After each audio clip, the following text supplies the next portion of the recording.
So university galleries are often beautiful and attract many people in their communities. Sometimes they are the focal gallery of their town or the community that they're in, and they're really lovely.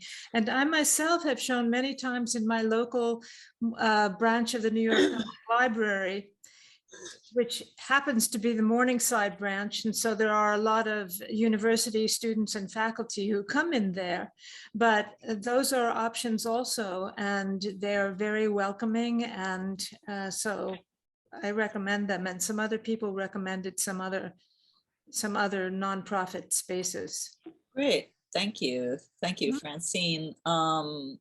So I just want to say too that I love the idea of a university gallery because in addition to it being possibly a community space, the students who attend that university are the professionals of the future. And so it's an opportunity for them early on to get a glimpse of your work, which I think is great. I just wanted to give a proper introduction to this section because we're continuing our discussion about galleries and getting work showed. But specifically, we want to talk about alternative and nonprofit spaces like university galleries and libraries, but also art fairs and showing at art fairs. And Mike Krasowitz was in my breakout room and is going to talk to us a little bit about some of his experiences showing with art fairs. So Mike Krasowitz, let's find you. Hi, everybody. Am I good? Yes. Yeah, I think probably some of you have probably been on the same track I had with this stuff. I was just thinking the first ones that I did was the Fountain Art Fair. I don't know if anybody else participated in that. Yes, the Fountain Art Fair. Was that for Hullabaloo? Or well, you just... Hullabaloo was there. Actually, I was. Oh, yeah, that's right. You did something with a couple of other artists, right? With a couple of other artists. I think the year before everybody came in and did the Hullabaloo. Yeah, the Hullabaloo Collective came in and we did it, you know, and it was run by artists and it just sounded like the most amazing idea. You know, just artists put on a show and subvert the whole gallery thing and just put the stuff out there. And it drew a really nice young crowd. I remember it was pretty awesome, right? When Hullabaloo was very successful from what I remember. Yeah. And it was a way to kind of like get in where the gallery system seemed even back then to be kind of consolidating. And that's my view now is it's getting more and more consolidated and it's getting more conservative to a certain, it's conservative meaning that there are people that have been around for 20 years that are established, that's what they're showing mostly. Right. So I thought I would, you know, my thing is I did the Select Art Fair, which was at the Dia Center. The Dia Center had closed and that building was empty for a while. And then I did that with Lori Horowitz. I don't know if she's still here. And we did that art fair. And that was really interesting. Just, you know, just because it seemed like already then that the art fair thing was morphing into something else. Because although there were galleries from all over the world and they had a big opening and it was an established brand name, the Select Art Fair was known, they were allowing artists to come in as kind of a group. We had a small gallery in Massapequa that put it together and we did it and they just did not draw a crowd, a crowd of collectors, like the serious crowd. They weren't looking necessarily at new art. This is maybe 2014 and 2015. Hey, Mike, I'm going to chime in because I was in there with you. So although, see, I had a different feeling about that show. I thought that it was hugely successful in that we had such a tremendous turnout of people come through and see our work and respond. And the connections I made through that show were, you know, invaluable to me. So although they weren't, you know, tremendous amount of collectors, I think they were a lot of artists and people in the arts who I managed to keep contacts with. So I thought it was terrific in that respect. I mean, so I guess it is kind of an individual experience. But that was, like, again, we put that together and we did it as a group. We were able to get in using the Lori's gallery as our kind of wedge in. And since then, I've done that with a gallery that goes to Aqua Art Fair in Miami. I've done that 3 times. I did the Toronto Art Fair with him. I did a show in Houston with another woman I was telling Fran about, and I did a show with her in Los Angeles. So, I did a lot of shows. And like I said, I think that Lori hit the nail on the head. The most important thing is trying to make connections at the fairs, not worry about selling so much. If that happens, great. But if you can make a long-term relationship, that's the key. The key to those fairs. Like, I remember, Lori, there was this one man that was really looking at my artwork. He didn't buy it. And he was there many times. And I don't have his name, and I was like, 2 days after the fair, I was like, the most important thing I could have got was his name, not making a sale. So I think it could be a valuable thing to do these things as independent artists, and everybody's got different experiences. But the most important thing is, if somebody's interested, try to get their name, or you make a contact, get their name, because over time, that's the more valuable aspect of it, is having somebody that you can establish a long-term relationship with. I can answer any questions if anybody has, but that's all I got. Well, one thing is that you said that you had put a lot of money, and I think anyone who is shown in art fairs has had the experience of paying a lot of money, right, to be in the fair. It's a big upfront cost. I think that's very Fran, true. not really. Oh, no. Okay. Wait, where's Monroe? Monroe, Here. we'd love to hear I've been from you in too. Miami Basel, but I don't mean the Big Ten. I mean a satellite fair in Miami Basel Mhm. a number of times. And I've never paid anything because, if a gallery's going, they want people whose work, let's see, has curb appeal. I can't think of the right word, but when you look at it, you see it, if you like it or not, and that's kind of easier to sell. And so I've been in these fairs a number of times. It's always been fun, and I think the whole Miami Basel thing is fun in the sun, and I really appreciate Michael's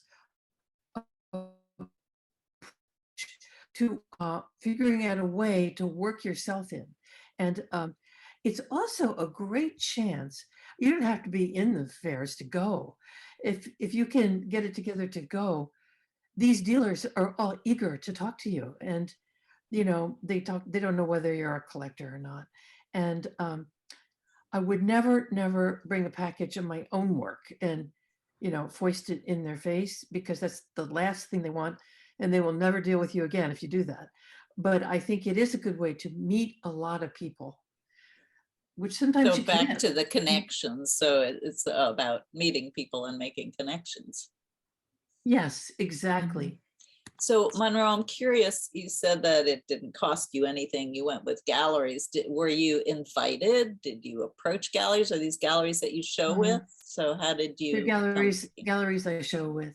Okay, And so I had no idea they would go to Miami Basel, but all of a sudden they just picked up and did. Yes, I think a number of artists in the circle have had that experience of being connected to a gallery and getting to an art fair through that.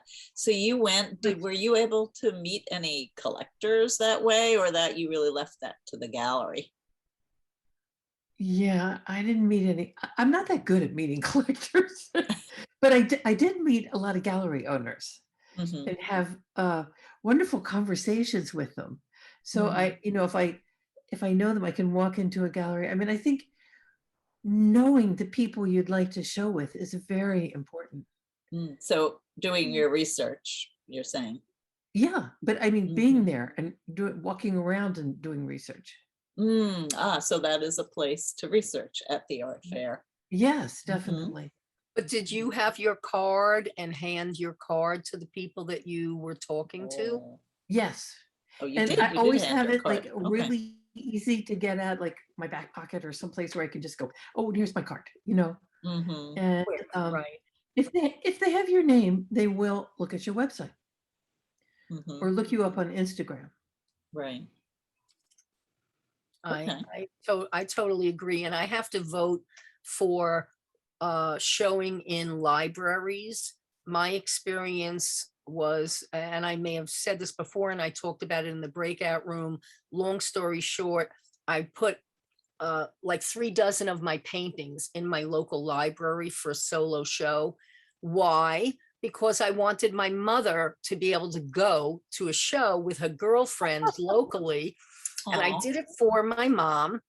And it cost me about $2,000 because of all the framing and all the, you know, all the other costs. And I thought, okay, big deal. It's my local library. Who cares, right? I got museum shows out of it. I got local collectors, and I got my mom being thrilled, and like 30 of her senior citizen friends coming regularly to the show to say, I know the artist, you know, that kind of thing.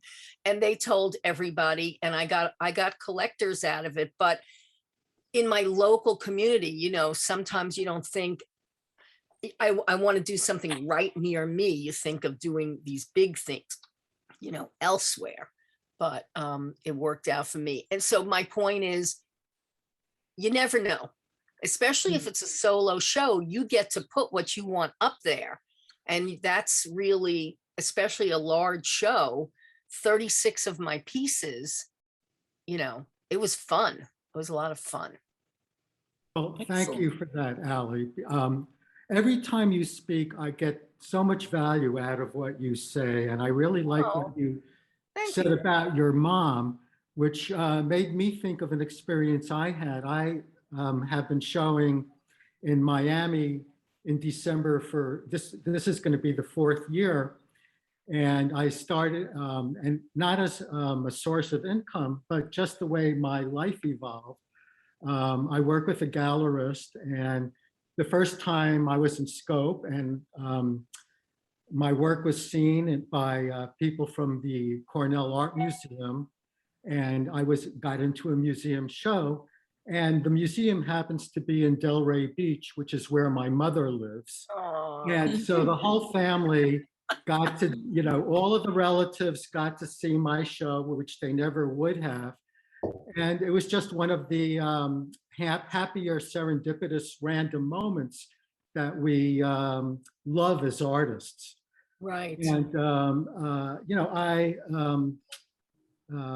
so for whatever reason, after that, I showed at Aqua for 2 years in a row. And the people who came to Aqua, I connected with them. And, you know, even though I sold, but certainly not to the point of covering my expenses, but I just made great connections, had wonderful experiences. And this year Aqua was canceled. So my gallerist is taking me to Context, which he says is a step up. I don't really know, but he says it's a step up. So I'm excited, and I just love the randomness that if you're open to the possibilities, like you said, That's visualization really does seem to have a role in all of this. Yeah, it's wonderful. And you cannot underestimate the felling factor, Walter. You cannot. It's priceless, right? It's priceless that your mom, that your family, how many of us show in places. When I was at the Butler Museum in Ohio, my mom or any of my family couldn't go out there, but the local, they were just as happy with that, and felling that factor is really hard. Tara, would you like to talk? Yes, I have a question for Monroe. Sorry, I'm taking the light away from moms. My dealer in Delhi wants to take my work to the Abu Dhabi Art Fair mid-November. I'm not so sure. I mean, she has an offer to pay for me to go, and she sort of said that, would I like to go? And so I'm hearing you talk about like showing your card and I mean, I got the impression that she wouldn't want me to, I mean, she would like to do the hustling herself and I shouldn't be there, or maybe, so I haven't decided if I should pay my own $1,000 and go there, or, so just your thought. Tara, I'm sorry, Monroe. I just want to say you can contact your local council or art society or whatever, or even the mayor's office in your town. And there are programs that will pay for your $1,000 ticket to go to an art fair. I've already had it done for myself. It's worth checking out. Wow. Yeah. I mean, with COVID, I don't know what the deal is, but why are you afraid to say to the dealer, you've asked me to come a few times? Was that because you want to pay for me or something? I don't know how you would say it. Tara, I would say I've never heard of a dealer that pays your plane fare. Yeah. It would be nice, but it just doesn't happen. Okay. So you should decide on your own. Is this worth it to me? Do I think I will sell? Do I think I will meet people? You know, it's like with the nonprofit spaces. What do I put in? What do I get out? You know, it's really simple. And I should think you get a lot out of it. You know, and I would not, maybe your dealer doesn't particularly want you talking to other people, but she doesn't know what you're doing when you're not in her booth. You just walk around and do your own thing. Good point. It's only show, it's 4 people she's showing. Yeah. What? And I would think people would love to meet the artist. I mean, I think that would be a selling feature myself, to meet the artist who did the work. I agree. Lynn. Yeah. I would love to chip in if possible. I mean, I have not been to our fairs, but my gallery is in Texas. And every time I have a show there, I made it, you know, I make sure that I am in the show. And it does make a difference. You know, I think it's good for you and for the gallery to be present.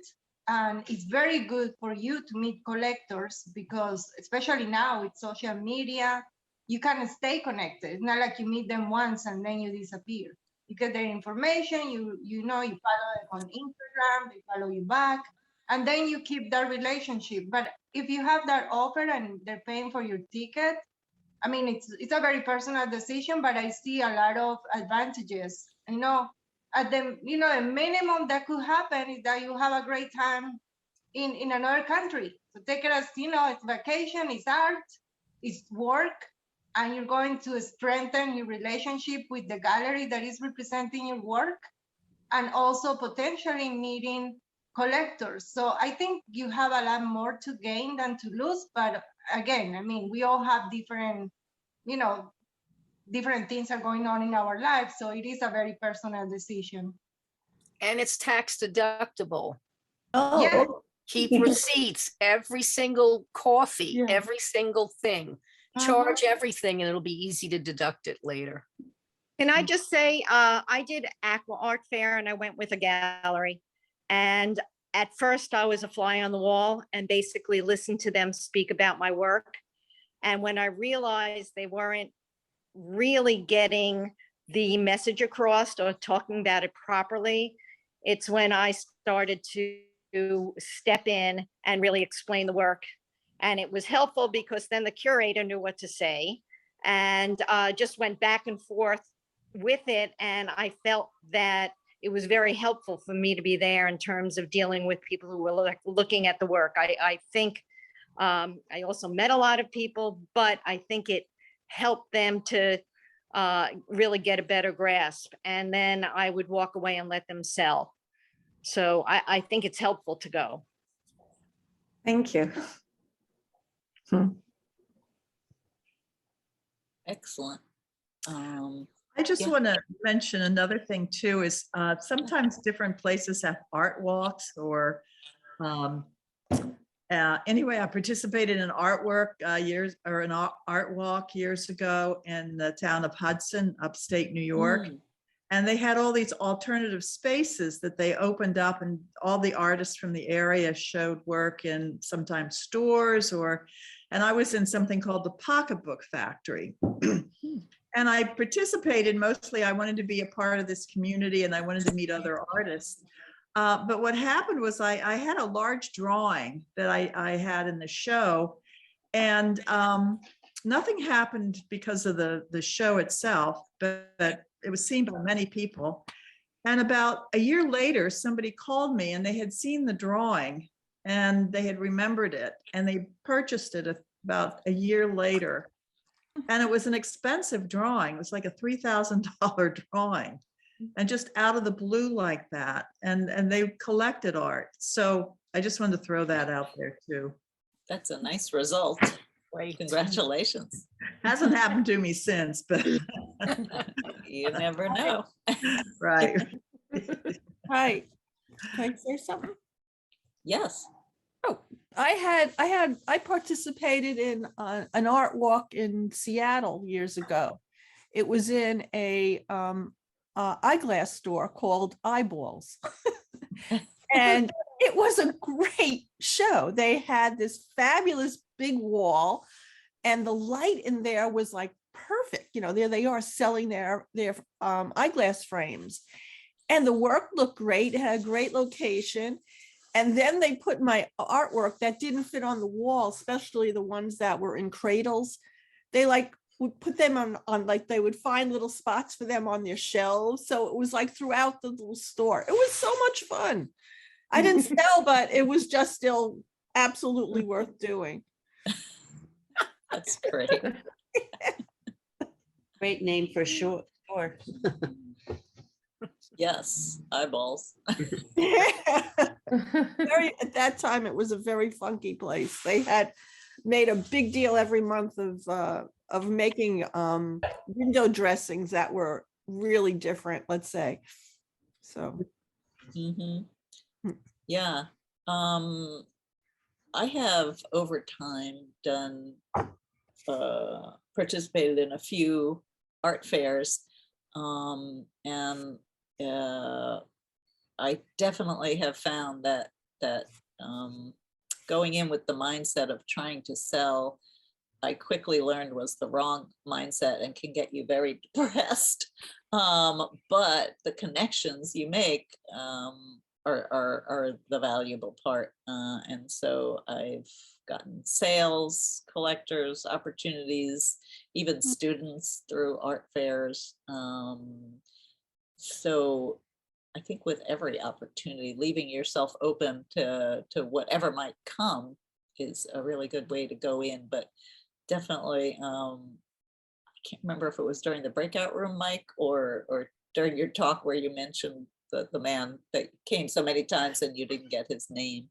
And I think, we all learn about marketing the hard way as we do it, and collecting those names, it's so important, and putting together our own mailing lists as I'm getting ready for my show and looking for mailing lists, possibly to purchase. I'm like seeing how really valuable my own mailing list is of people who have directly let me know they're interested over the years. So we all have to have that. Anyone else? Yeah. I wanted to say that in the curatorial committee, we're trying to look for physical spaces to show the work of our shows. And if members have ideas, they can certainly come to a meeting November 1st or email me or anybody on the curatorial committee, because it's kind of the pooled information in which we help each other know what's available out there, aside from talking about it in the meeting itself. But we're trying to just not have online shows, but some of us are interested in putting the shows into physical spaces. So that's a whole new ball game. And, we'd love to hear from people and come to the meeting on November 1st. So contact me if you're interested. That is a great point, and really important. It is a whole new ball game. We've shown in some Shashama spaces, we've shown it at the Great Hall Gallery, but it would be wonderful to find more new and probably alternative spaces, although who knows. But I assume that's the kind of thing you're talking about. Yes. Yeah. Yeah. great. You know, it is 10:58, and I think that was probably a really good note for us to end on. This has been a really rousing discussion, and since I have a show coming up in a nonprofit space at El Barrio Art Space in January, I know I'm going to be thinking a lot about what different people have said. Eileen, any parting words that you'd like to throw in? I don't think so. I mean, people also, there was a lot of postings in the chat of exhibitions that sounded really exciting, and put them on the listserv because everybody wants to know and come if possible. That's a great thing to mention. I know Elaine Forrest has an opening tonight at M55, and sorry, do people, as we're saying goodbye and ending our meeting, maybe if people want to just jump on and announce anything they'd like to about a show going on. I'd like to say just one thing. The number of announcements we get for people's show, of course, is overwhelming. So people should understand that when people don't get to your show, it's because they had 5 other things that night. So I wish I could get to everyone's show, but I just cannot do it.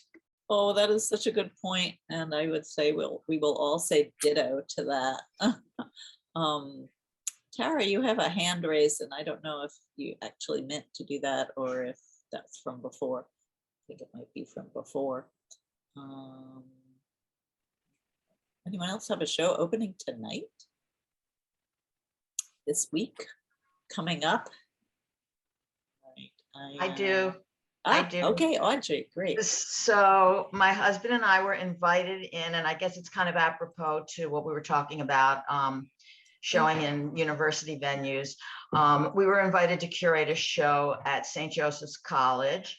I don't know whether this card can be seen. I'm always sort of holding it the wrong way. It's called Ineffable. It's mostly work that works on an abstract level. One of the Artist Circle members, Ellen Grossman, is in it. I'm very happy to say she does really beautiful work. And it opens on Wednesday, October 27th. And it's a smallish gallery / meeting room, but it's a nice opportunity. I think that if you met the person who runs that program, there could be an opportunity to curate, because I think they like having guest curators. So it's a very nice opportunity. Is it the Brooklyn location? Yes, it is. It is. Yeah. Because there's a show in the Long Island location that I want to see, but they say that because of COVID, they're not allowing visitors. The one in Patchogue. They do ask you to sign up, but I don't think they're turning anybody away. They're probably just, if it gets too crowded, the guard might hold people back a little bit, but I don't think that it's a really big deal to go over there. They're very conscious and responsible, as most art venues are. Thanks, Audrey. Is it hard to find it? The gallery? No, you can take the G train, I think, to Clinton, Washington. I'll tell you the address, which I did put in the chat. It's 245 Clinton Avenue, so it's very close to Pratt. Okay.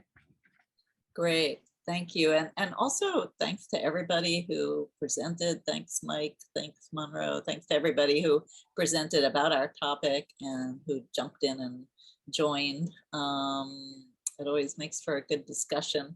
The meeting is officially over. Eileen, do you want to leave the room open in case people want to chat for a bit, or? I think we could leave it open for like 10 minutes. Okay, great. So anyone has anything to say, now's your chance. Myself, I'd like to share I tried to put it in the chat, but it didn't seem to show up, that I'm having a solo show at the Bronxville Women's Club. And it's all about, I'm going to have a large number of paintings, 30 some maybe, all about water. The theme is making waves. And the Bronxville Women's Club is at 135 Midland Avenue in Bronxville. The reception is on a Sunday, November 7th from 2 to 4. Otherwise, they have kind of limited hours, Monday, Tuesday, Wednesday, and Friday from 10 to 2.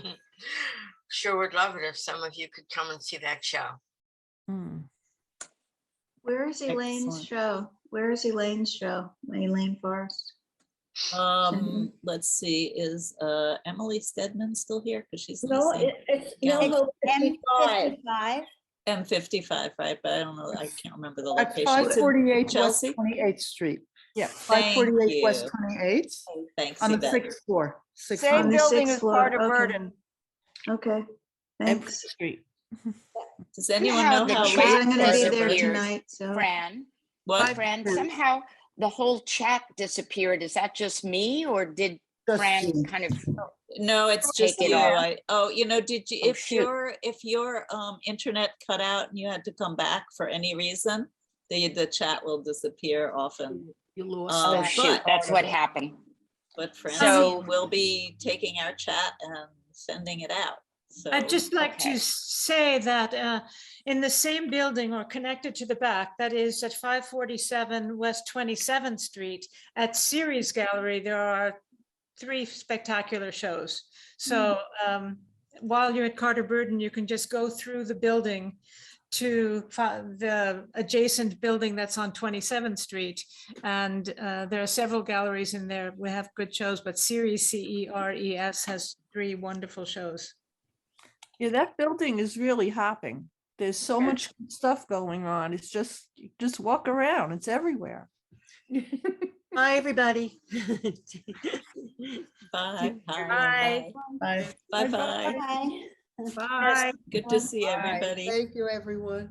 So Fran and Eileen, we don't have the steering committee meeting anymore following? Right, there will not be a steering committee today. We're Okay. gonna have it next Thursday Right. morning. Yeah. Okay, okay.